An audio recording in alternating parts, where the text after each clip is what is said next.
Saúde de hoje eu vou conversar com a doutora Fairuz. Eu estou aqui na Clínica Pele para conversar sobre um assunto que, para pacientes oncológicos como eu, pode incomodar bastante, viu? Então, vou falar a respeito de alopécia ou de queda de cabelo. Para alguns, o cabelo cai um pouco, a pessoa se despreocupa. Para outros, o cabelo começa a cair mais e a pessoa se desespera. Eu acredito que nenhum nem outro. A gente tem que procurar o equilíbrio e a palavra de quem conhece do assunto.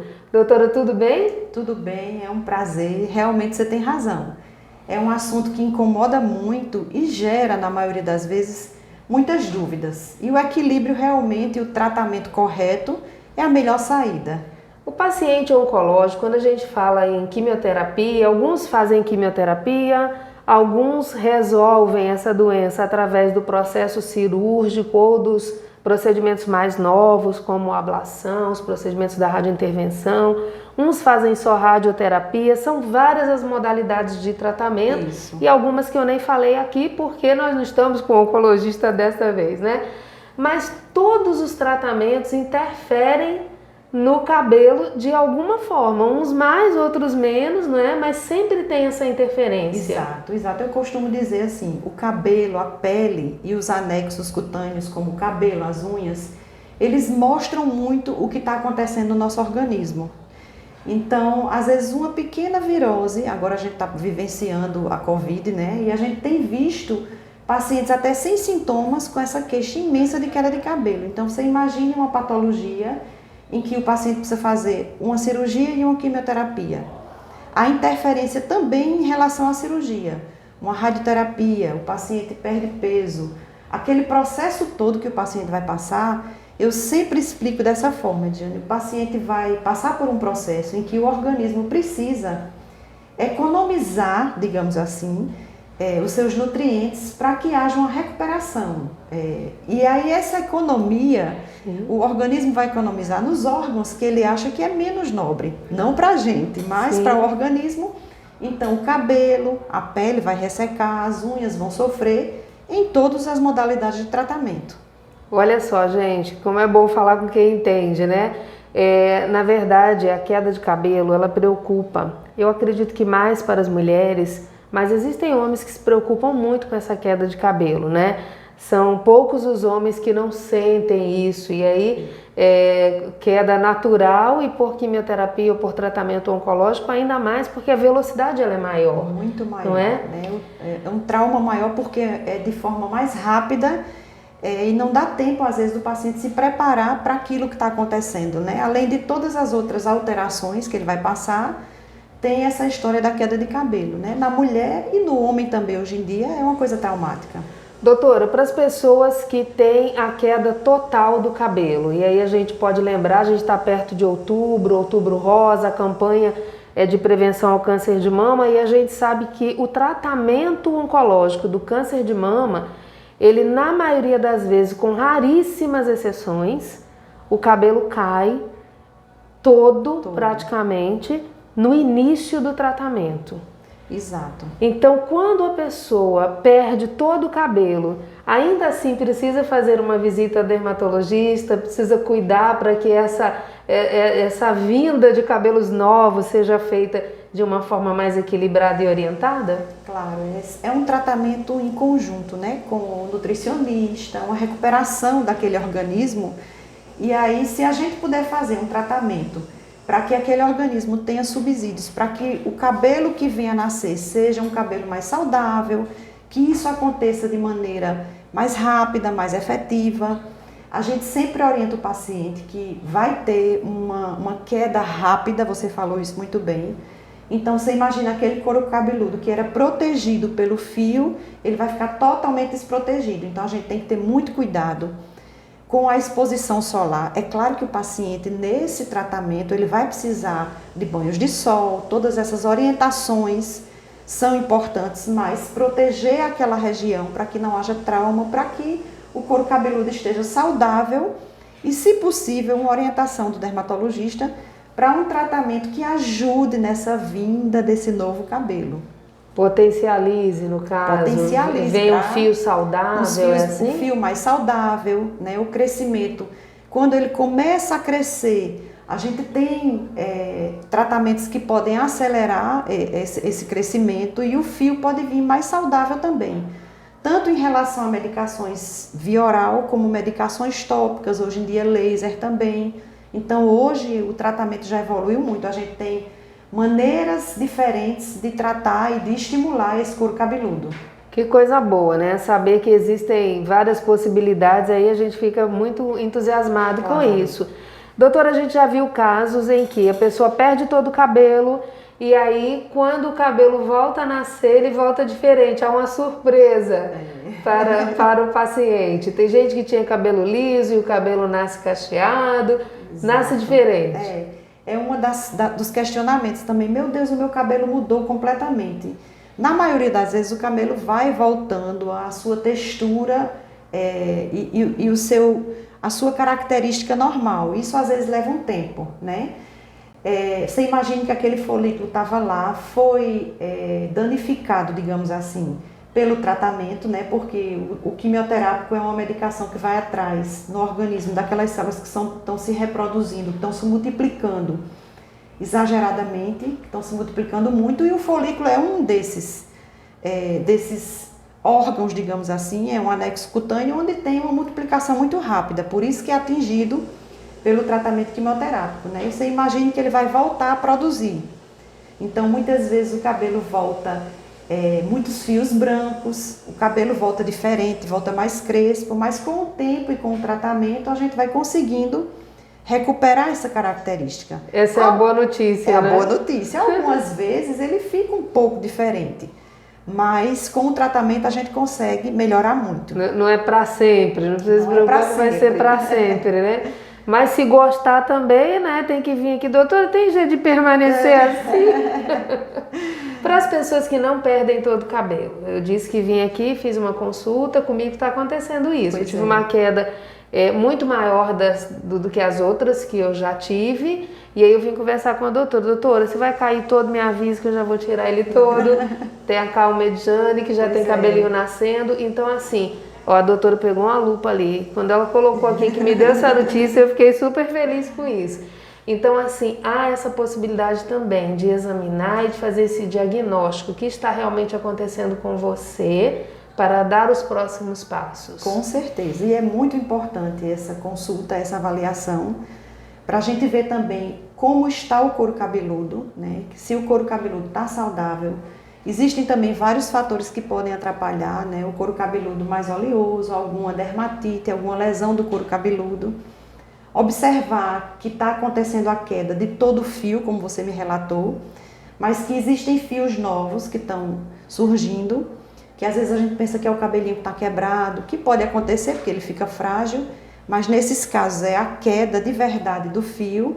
Esses cabelinhos novos, eles vêm mais fragilizados, como a gente acabou de falar, ele vem um pouco diferente. E o tratamento vai servir para melhorar o estímulo, para que ele cresça melhor, mais forte, mais rápido. Nesses casos, como a gente conversou, é importante talvez você diminuir um pouco o tamanho do cabelo. Porque você diminuindo o comprimento, você vai ter aquele volume original de uma maneira mais rápida, né? Quando os fios pequenos crescerem, eles vão encontrar o teu comprimento mais rápido. Então é mais prazeroso, confortável você visualizar que você conseguiu já o seu volume que você tinha antes. E aí devagarinho a gente vai estimulando para que o crescimento e a fibra vai melhorando. Tem efeitos colaterais, geralmente, esses tratamentos, ou depende do tratamento? Como que é isso? É muito difícil ter efeitos colaterais, né? Porque os medicamentos são medicamentos que a gente já usa há muito tempo e geralmente a gente utiliza medicamentos que vão incrementar a produção da fibra, medicamentos tópicos cuja ação é muito mais local, né? Não vai ter aquele efeito colateral que vai lhe tirar da sua rotina. E até o próprio laser que a gente utiliza, ele quase não descama o couro cabeludo, é um tratamento rápido, muito confortável, que ele vai melhorando o folículo, a vascularização e estimulando esse folículo e esse couro cabeludo para que haja a formação de um fio mais saudável.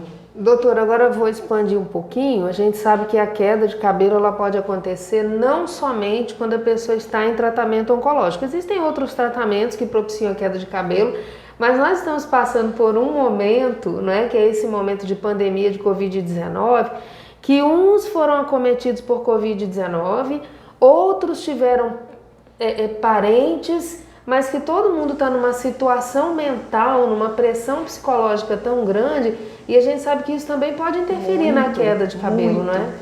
Eu costumo dizer que atualmente a queda de cabelo, todo mundo está com queda de cabelo, é quase impossível, de alguma maneira, a gente não ter sido sensibilizado pelo momento em que a gente está vivendo, né? Então a Covid, mesmo aquelas pessoas, eu tive pouquíssimos sintomas e eu tive uma queda de cabelo assim, que eu nunca tinha sentido antes, pós-parto, tive 2 partos, já tive momentos de estresse com queda de cabelo, tenho uma história genética também, de alopecia androgenética, mas essa queda da Covid realmente é assim, bem significativa. E quem não teve a Covid, o estresse, né? O estresse do momento, como você disse, às vezes a gente teve algum parente, sofreu de alguma maneira e a própria conjuntura leva a esse estresse, e o estresse ele tem uma ação no nosso organismo, a gente de alguma forma desestabiliza alguma coisa, né? Então a queda de cabelo no estresse é muito comum e às vezes é a causa mais comum. E aí o tratamento acaba sendo um pouco semelhante ao que a gente quer no paciente oncológico, é justamente a gente melhorar o aporte de nutrientes que o couro cabeludo precisa e que o folículo precisa, né? E estimular o couro cabeludo também. A gente tem tido muito sucesso, isso é uma boa notícia, no tratamento pós-Covid, mesmo nos pacientes que têm sequelas, às vezes sequela cardíaca, outro tipo de sequela, mas que já se recuperou totalmente do processo inflamatório. Sim. E a gente tem sucesso grande, graças a Deus, com a resposta do tratamento da queda de cabelo. O diagnóstico, ele é sempre feito aqui no consultório ou você precisa lançar mão de exames, de avaliações mais aprofundadas, vamos dizer assim? Excelente pergunta.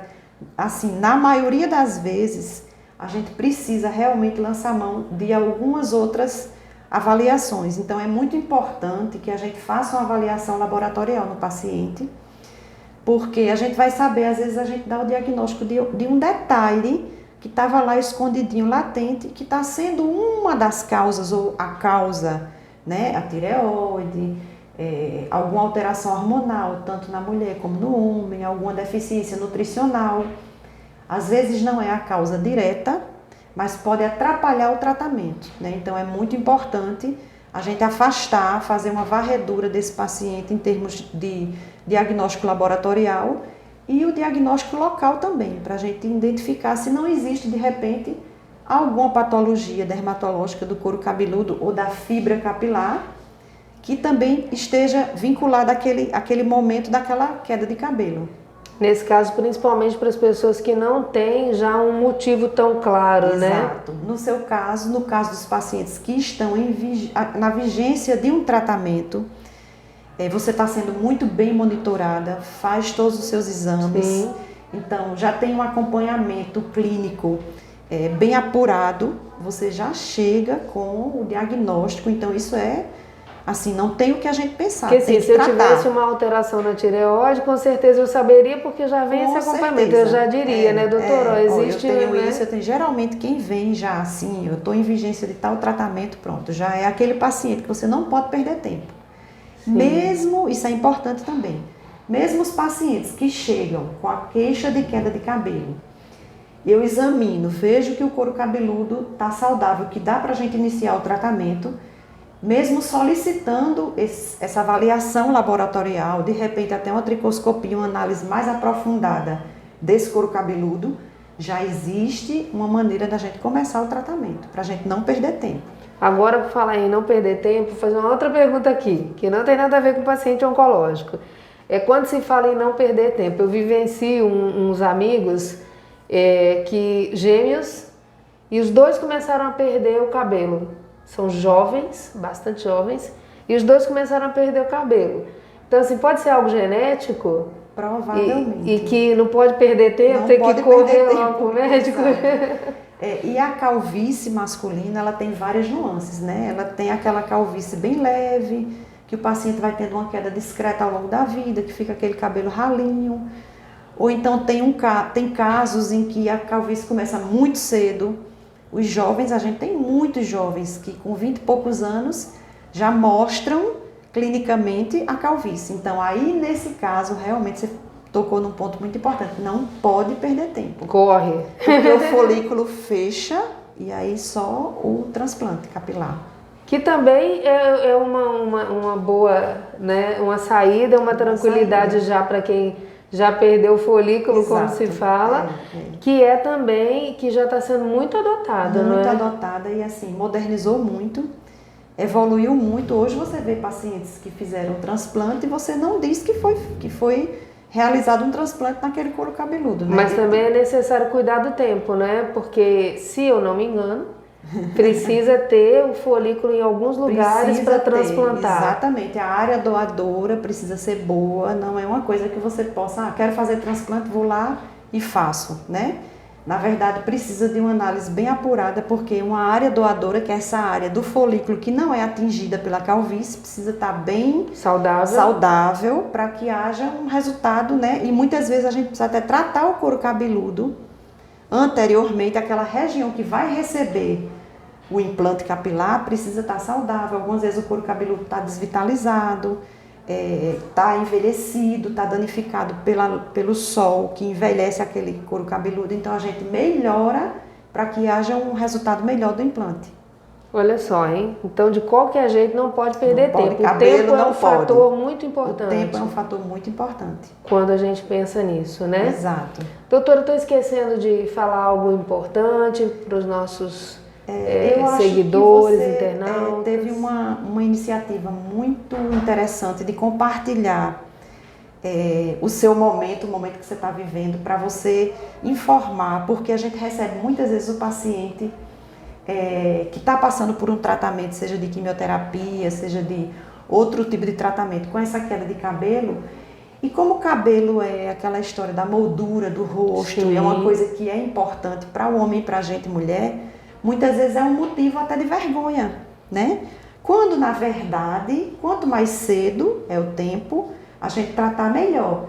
E nos pacientes em que não existe aquela possibilidade de tratar e de ter que a gente sabe que vai ter aquela queda realmente, que vai ficar sem cabelo, é enfrentar da melhor maneira possível e ao término do tratamento, quando vier a cura da patologia, correr para a gente recuperar, né? E cuidar o fator mental também, né, gente? Exato. Eu tô falando pelo seguinte, a gente acha que isso não vai impactar.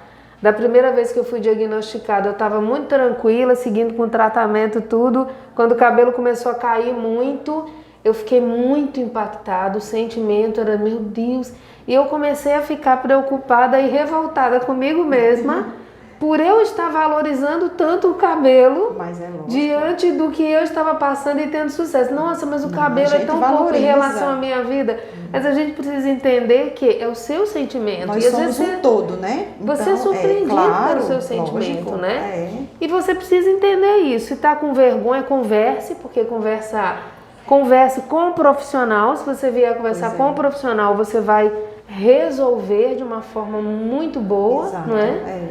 Se tá com vergonha de sair com cabelo, use coisas. Eu tô aqui com metade do cabelo que eu comprei, é meu também. É seu. Comprei, né? Essa metade tá aqui, linda do mesmo jeito, pois é. E aí você se arruma da forma como você se sente bem. Para enfrentar aquela situação da melhor maneira possível, porque também o lado psicológico a gente sabe que influencia em todos os momentos, não só no tratamento capilar, mas também no tratamento pelo qual o paciente está passando, né? Então é muito importante esse trabalho do lado psicológico. Deixa eu tirar uma dúvida, que senão e tem que terminar, porque senão cada palavra que a doutora fala, eu lembro de uma coisa para a gente perguntar. Quando a gente fala em vergonha, a gente pensa para mulheres peruca, para homens alguns usam também, mas não é mais comum seria um chapéu, um boné. Isso interfere no crescimento do cabelo ou altera a queda de cabelo? Não, na verdade você tem que cuidar. Então eu sempre digo, vai usar lenços, que eu acho particularmente lindo. Muito bonito lindo, também. Charmoso. Tudo a gente tem que olhar o lado bom, né? É, muito bonito. Turbante, esses lenço. apliques que você está utilizando, isso aí não vai, porque você vê que é bem folgadinho, Vou tirar não vai para alterar. mostrar. Pois é. Tem problema nenhum, vamos lá. Pois é, maravilhoso. Então assim, é só você cuidar. O que vai interferir, gente, não é você usar um aplique, não é você utilizar um lenço, é você cuidar, né? Então assim, usou o lenço hoje o dia inteiro, troca, chega em casa, lava o couro cabeludo. Tá sem cabelo naquela região? Compra um shampoo infantil neutro que não vai agredir o teu couro cabeludo. E nem arde nos olhos. E nem arde nos olhos, não vai. Exato, porque a pele está sensível, está ressecada. Então, lava o couro cabeludo com um shampoo delicado, neutro. O cabelinho está começando a nascer, então é um cabelinho bem delicado, frágil. Não vai usar produtos que você viu na internet, porque pode dar uma dermatite e irritar o couro cabeludo, né? Se você vai usar uma peruca, é importante que você deixe num local arejado. Você está em casa, dê o descanso, não usa peruca, não usa o lenço. O cabelo está muito comprido, então apara um pouco, diminui aquele tamanho, porque vai ficar mais fácil de cuidar também. Se você vai para um local que sabe que vai levar sol, é sempre bom ter cuidado no homem, se estiver totalmente calvo e não quiser cobrir, filtro solar. E na mulher também, que às vezes tem mulher que fica, né, enfrenta, que eu acho lindo também. Qualquer forma saudável psicologicamente de enfrentar espiritualmente. Fez sentido para você, tá tudo tá certo, tudo certo, né? Então, põe um protetor solar. Chegou em casa, lava bastante para deixar aquele couro cabeludo limpo e saudável, que é importante durante o processo depois para a gente recuperar. Tem gente que fala assim, não vou lavar o cabelo. Eu falei esse final de semana, né? Não vou lavar o cabelo que eu tô com medo de cair mais. Tem Exato, isso, doutora? Não, o que tem, o fio, porque a gente tem um ciclo capilar, né? A maioria dos nossos fios estão na fase de crescimento ao longo da vida, tem uma pequena fase de descanso, de repouso e uma fase de queda. Se você está sob efeito de um tratamento que fez com que o teu cabelo passasse para esse ciclo de queda, aquele que vai cair ali, se você lavar ele vai cair, se você não lavar ele vai cair também. Então não vai interferir. O que vai interferir é se você usar um shampoo muito abrasivo, uma receita que dê uma dermatite. É melhor até que você lave com a frequência correta para evitar a oleosidade, de repente uma dermatite, uma irritação do couro cabeludo. Higiene faz bem. Faz bem. Agora eu vou te falar, viu? Diante de todas essas dicas, de toda essa nossa conversa, eu tenho certeza que vai ajudar muitas pessoas, mas existe uma dica super importante: visitar o profissional que vai te orientar corretamente. Da mesma forma que você vai ao oncologista, você é paciente oncológico, você precisa entender que tem uma equipe multidisciplinar que pode ajudar você a passar por qualquer situação de uma maneira mais leve. Então você vai ao nutricionista, você vai ao psicólogo, ao coach, que a gente sabe que hoje em dia também ajuda, você vai ao terapeuta ocupacional, você vai ao dermatologista e assim você vai passar de uma forma mais leve, né? Com certeza. Imagina se eu tivesse vindo há 2 meses conversar com a doutora Fairuz. Eu teria economizado, podia não ter economizado os fios, porque como ela disse, se já ia cair, ia cair mesmo. Mas e o psicológico? E a tranquilidade mental? De você ter a informação correta. Isso vale muito a pena. E lembrar que se você é paciente oncológico vai pensar assim, nossa, eu já recebi tantas informações aqui nessa entrevista, tudo isso aqui é genérico. Tudo isso aqui foi generalizado. Você precisa ter uma avaliação personalizada, individualizada. Ela vai falar não sobre a queda de cabelo, ela vai falar sobre a queda de cabelo em você. Então, é diferente, né, doutora? É diferente. Cada um é um indivíduo e com suas particularidades que merece a atenção correta, né? Eu quero agradecer essa oportunidade maravilhosa, tá? Agradecer o atendimento fantástico que eu recebi aqui e a entrevista com tantas informações importantes. Eu que agradeço e parabenizo por essa disponibilidade, e a informação nunca é demais, né? Sempre vai acrescentar alguma coisa em alguém. Muito informação é poder. Parabéns. Muito obrigada. Doutora Fairuz, aqui na Clínica Pele, eu estou aqui no shopping. Parque Maceió, que é muito fácil de você encontrar. E aí é muito tranquilo também, né? Porque você já fica dando um passeio aí no shopping, depois vem aqui, conversa com a doutora Fairuz. Eu tenho certeza que você vai sair daqui muito mais feliz, tranquilo, tá? Espalhe aí. Saúde!